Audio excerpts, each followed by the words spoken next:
अस्सलामुअलैकुम जी नाजरीन।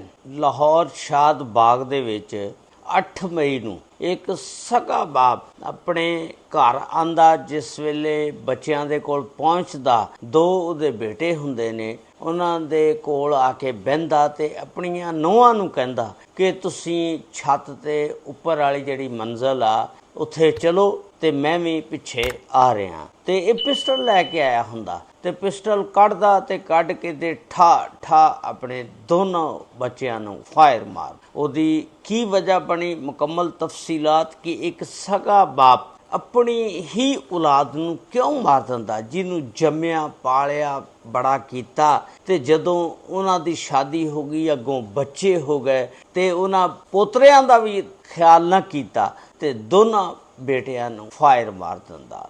उहदी मुकम्मल तफसीलात अज दी इस वीडियो दे विच मैं तुहाडे नाल शेयर करांगा। ये वाक़या लाहौर दा वाक़या आ। शादबाग लाहौर दे विच एक फैमिली रहिंदी आ। उस फैमिली दे सरबराह दा नाम आ मुख्तार। मुख्तार नूं अल्लाह ताला ने एक बच्ची दित्ती जिहदा नाम आ अज़रा।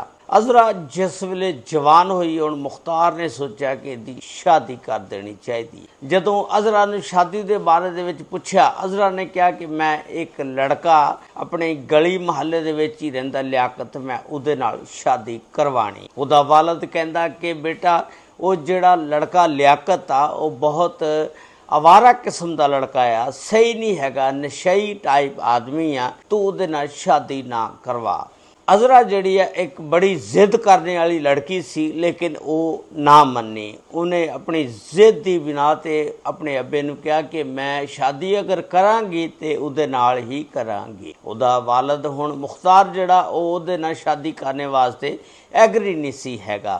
खैर यह चक्कर 2 साल तक लियाकत और अज़रा के दरम्यान चलता रहा। उस तो बाद इन्होंने एक दिन फैसला किया कि आप दौड़ के शादी करवा ली। ये दोनों फिर दौड़ के कोर्ट मैरिज करवा लेंदे ने और फिर अज तो 8 साल पहलों इन्हां दी कोई शादी हो जाती है। जिस वेले शादी हो जाती है, लियाकत ने एक मकान किराए ते लिया और अज़रा नूं लैके उत्थे रहना इन्हें शुरू कर दिता। शुरू दे 1-2 महीने तो बड़े अच्छे गुजरे। 2 महीने तो बाद अज़रा नूं पता चल गया इहदी असलीयत दा कि मेरा वालिद सही कहंदा सी कि ये नशाई टाइप आदमी आ, मैं इहदे नाल शादी ना करवावां। खैर अरसा बीतदा गया, गुजरदा गया, 8 साल हो गए। इन्हां 8 सालां दे विच अल्लाह ताला ने इनू 4 बच्चे दिते, जिहदे विच सब तो बड़ा बेटा अली हसन और दूसरे नंबर ते अहमद रज़ा।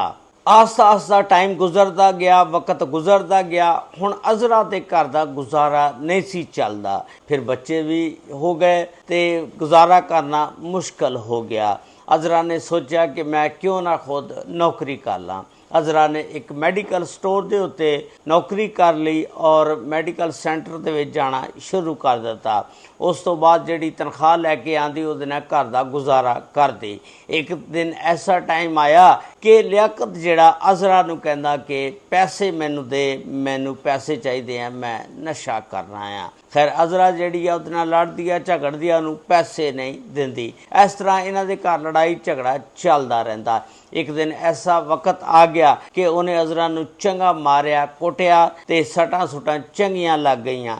उस तो बाद उन्होंने तलाक भी दे दी। अज़रा जिहड़ी आ उठदी जाके हस्पताल जांदी आ, जाके तो टांके टूंके लवाउंदी आ, अपना इलाज मुआलजा करांदी आ, आके ते फिर बह के ते बड़ा रोंदी आ और अपने वक्तां नूं रोंदी आ कि मेरे वक्त जिहड़े ने वो चंगे नहीं होए, क्योंकि उहदे वालिद ने पहला दसिया सी कि बेटा तू उत्थे शादी ना करा, तेरे वक्त जिहड़े ने नसीब अच्छे नहीं होने, क्योंकि एक नशई टाइप आदमी आ। अज़रा ने शादी उहदे नाल इस वास्ते करा ली सी कि कोई गल नहीं, मैं इनू समझा लांगी, इनू राहे रास्ते लियावांगी। लेकिन जिहड़ा बिगड़िया होया बंदा, खास कर नशई बंदा, ये नशा नहीं छड़ सकदा।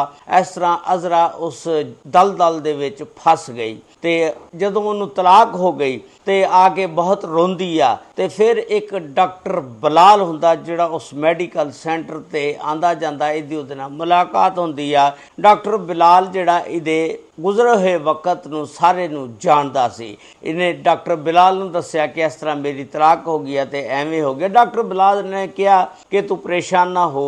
डॉक्टर बिलाल जिहड़ा सी वो भी तलाक दित्ती हुई सी उन्हें अपनी बेगम नूं, वो भी कला ही रहिंदा सी, तन्हाई दे विच अपनी जिंदगी गुजारदा सी, उहदा भी दिल नहीं सी लगदा। उन्हें अजरा नूं कहा कि अजरा अगर तू बुरा ना महसूस करें मैं तेरे नाल शादी कर लैना और तेरे बच्चों नूं और तैनूं भी सांभांगा और घर दा खर्च भी चलावांगा और तैनूं प्यार मुहब्बत इतना देंगा कि तू पिछला प्यार भुल जाएगी। अजरा जिहड़ी आ एग्री हो जाती है और उहदे नाल डॉक्टर बिलाल नाल निकाह कर लैंदी आ। डॉक्टर बिलाल दे नाल निकाह करके उहदे बच्चे भी और अजरा भी डॉक्टर बिलाल दे घर रहना शुरू कर देंदे ने और वक्त दे नाल टाइम गुजरदा गया और जिस वेले बच्चे दो जवान हो गए, जिहड़ा अली हसन और अहमद रजा सी, इन्हां दोनों बच्चों की माँ जिहड़ी अजरा और डॉक्टर बिलाल शादी कर देंदे ने, क्योंकि एक बच्चा 26 साल का हो चुकिया सी, एक बच्चा 24 साल का। जिस वेले शादी कर देंदे ने वो जिहड़ा पहला शौहर सी ना, इन्हां दा असल वालद लियाकत वो ना अपने बच्चों नूं आके मिलदा सी, लेकिन डॉक्टर बिलाल और अजरा अपने बच्चों नूं मिलने तो मना नहीं सी करदे। वो कहंदे सी ठीक आ, अगर तेरी औलाद आ तू मिलना चाहना तो तू मिल सकदा। इस तरह लियाकत जिहड़ा हफ्ते दे विच एक दो वारी आंदा, अपने बच्चों नूं मिल के वापस चले जांदा और उन्हां कोलों पैसे पूसे भी नशे वास्ते खिच लैंदा। खैर बच्चे आखिरकार तंग आ गए, बच्चों ने पैसे देने बंद कर दिते। और बच्चे कहंदे कि अब्बा तू नशे दे विच ही पैसे उजाड़ने ने। हुण हफ्ते दे विच एक दो वारी आंदा और घर आके लड़ झगड़ के इन्हां दे नाल चले जांदा। हुण जिस वेले बच्चों की शादी हो गई, अल्लाह ताला ने इन्हां बच्चों नूं औलाद भी देती, दो दो बच्चे इन्हां नूं देते दोनों भरावां नूं। हुण एक भरा उपर वाली मंजिल ते रहिंदा ते एक भरा थल्ले वाली मंजिल ते रहिंदा। एक दिन लियाकत आंदा, आके उन्हां दियां बीवियां दे कोल बह जांदा और अली हसन जिहड़ा उपर वाली मंजिल ते हुंदा। अली हसन नूं कहंदा कि थल्ले आ जा ते मैं तेरे नाल गल करनी आ। ते उन्हां दियां बीवियां भी बैठियां हुंदियां। अली हसन दी बीवी नूं कहंदा कि उन्हां दियां बीवियां नूं दोनां नूं बल्कि कि तुहाडे शौहर जिहड़े ने इह नहाते धोते ने, पाक साफ ने या किस तरह ने। वो अगों कहण लगे कि अबू किहो जी तुसीं गल कर रहे हो, किहो जी इस तरह की गल तुहानूं जेब नहीं दिंदी हैगी कि पाक साफ ने या नापाक ने, क्योंकि उहदा मारने दा इरादा सी इन्हां नूं। इस वास्ते पुछ रहा सी कि पलीत तां नहीं हैगे ते यानी गुसल वगैरह कीता होया। तो खैर वो कहते हैं कि अबू तेरा ना दिमाग नहीं ठीक है, इहो जिहियां गल्लां तू गलत कर रहा। ये अपनियां नूहां नूं कहंदा कि तुसीं चलो उपर वाली मंजिल ते, मैं भी तुहाडे पिछे आ रहा। ये पिस्टल कढ़दा और दोनों बेटियां नूं फायर मार दिंदा, गोलियां मार दिंदा। गोलियां दी आवाज़ सुन के डॉक्टर बिलाल और अजरा इन्हां दी माँ जिहड़ी है दौड़दियां होई आंदी है, फायर मार के बाहर निकल जांदा, दौड़ जांदा। उस तो बाद फिर जिस वेले डॉक्टर बिलाल और अजरा आंदे ने, देखते ने ये खून दे विच लत्त पत्त पए हुंदे ने। 15 ते पुलिस नूं कॉल करदे ने, 1122 रेस्क्यू नूं बुलांदे ने, फौरन हस्पताल चुक के लिजाया जाता। ये फायर जिहड़े मारे हुंदे ने लत्तां दे विच मारे हुंदे ने। डॉक्टर इहदे उत्ते प्लस्तर वगैरह करदे ने और उन्हां दा इलाज मुआलजा जारी है, मरने तो बच गए।